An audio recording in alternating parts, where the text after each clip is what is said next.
Bab 7. Perakaunan kos. 7.1 Jenis kos dan kerja dalam proses. Jenis kos. 1. Kos didefinisikan sebagai perbelanjaan firma terhadap penggunaan faktor-faktor pengeluaran untuk mengeluarkan barang dan perkhidmatan. 2. Jenis-jenis kos yang terlibat dalam proses pengeluaran ialah: A. Kos tetap. B. Kos berubah. Kos tetap. 1. Kos tetap ialah kos yang dibayar untuk penggunaan faktor-faktor tetap seperti kilang dan mesin. 2. Kos ini akan tetap ditanggung oleh perniagaan walaupun tiada pengeluaran. Dalam erti kata lain, kos tetap ialah kos yang tidak berubah dalam jangka masa pendek, satu tempoh perakaunan. 3. Sebagai contoh, belanja insurans kilang sebanyak RM8,000 tetap akan dibayar walaupun kilang tidak menjalankan aktiviti pengeluaran atau pengeluaran kilang ditingkatkan berkali-kali ganda. 4. Jenis belanja lain yang tergolong dalam kos tetap ialah sewa kilang, susut nilai loji dan mesin, serta gaji pengurus dan gaji penyedia kilang. Hubungan antara kos tetap dengan unit pengeluaran dapat dilihat melalui rajah 7.1 di muka surat 393. Kos berubah. 1. Kos berubah merupakan bayaran terhadap faktor-faktor berubah yang digunakan dalam proses pengeluaran. 2. Kos ini tidak akan ditanggung apabila tiada pengeluaran. 3. Hubungan antara kos berubah dengan unit pengeluaran adalah positif, iaitu berubah secara langsung dengan unit pengeluaran. 4. Contoh kos berubah ialah bahan langsung, buruh kilang, kos buruh dan belanja langsung dan belanja-belanja lain yang berkaitan secara langsung dengan unit pengeluaran.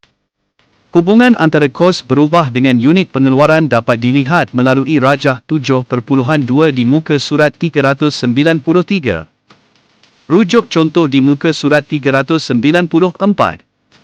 Komponen kos pengeluaran. 1. Dalam proses pengeluaran, kos terbahagi kepada 4 komponen utama, iaitu: A. Kos bahan langsung.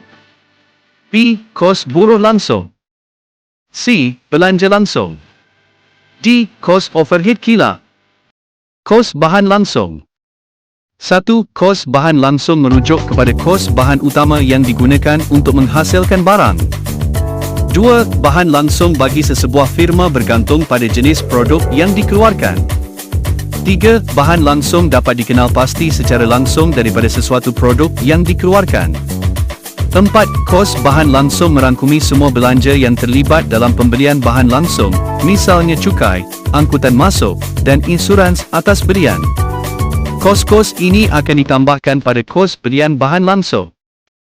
5. Rumus yang digunakan untuk mengira kos bahan langsung ditunjukkan di bawah ini.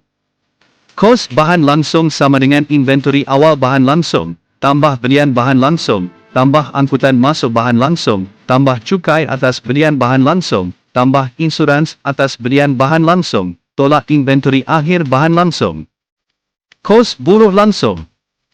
1. Kos buruh langsung merupakan belanja yang dibayar kepada buruh yang terlibat secara langsung dalam proses pengeluaran.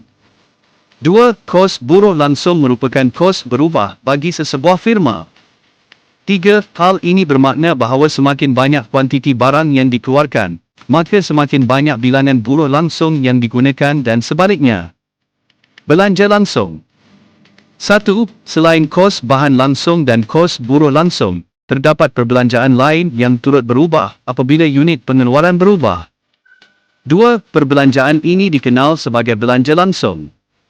3. Contoh belanja langsung ialah bayaran royalti dan cap dagangan, paten, yang mesti dibayar oleh firma yang menggunakan jenama atau hak cipta pihak lain. 4. Rumus untuk menghitung kos prima ditunjukkan di bawah ini. Kos prima sama dengan kos bahan langsung, tambah kos buruh langsung, tambah belanja langsung. 5. Kos prima ialah kos utama yang digunakan untuk menghasilkan keluaran. Kos overhead kilang. 1.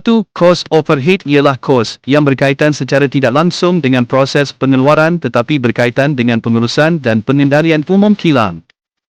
2. Semua kos pengeluaran selain kos bahan langsung dan kos buruh langsung dikategorikan sebagai kos overhead kilang. 3. Contoh kos overhead kilang termasuklah: A. Kos buruh tak langsung seperti gaji pengurus kilang, penyedia stor, penyedia kilang, gaji pengawal keselamatan, dan gaji kaki tangan pejabat kilang. B. Bahan tak langsung seperti bahan api dan minyak pelincir. C. Sewa kilang, cukai tanah, dan cukai taksiran kilang. D. Susut nilai kilang, loji, dan mesin. E. Pembaikan atau penyelenggaraan loji, mesin, atau jentera. F. Insurans atas bangunan kilang atau lengkapan kilang. G. Belanja alat-alat kecil. 4. Secara amnya, kos overhead kilang adalah kos tetap. Namun, terdapat sesetengah kos overhead yang merupakan kos berubah. 5. Contohnya ialah belanja air kilang produk minuman yang akan berubah mengikut peringkat pengeluaran. Rujuk contoh di muka surat 395. Kerja dalam proses. 1. Pengeluaran ialah suatu proses yang berperingkat dan berterusan. Biasanya, terdapat barang-barang separuh siap pada akhir tempoh perakaunan yang dikenal sebagai kerja dalam proses. 2. Kerja dalam proses mesti dinilai mengikut nilai bahan langsung, kos buruh langsung, dan kos overhead. 3. Kerja dalam proses terdiri daripada kerja dalam proses awal dan kerja dalam proses akhir.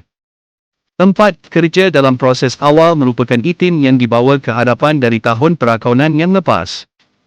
5. Kerja dalam proses akhir pula dinilai pada akhir tahun perakaunan semasa. 6.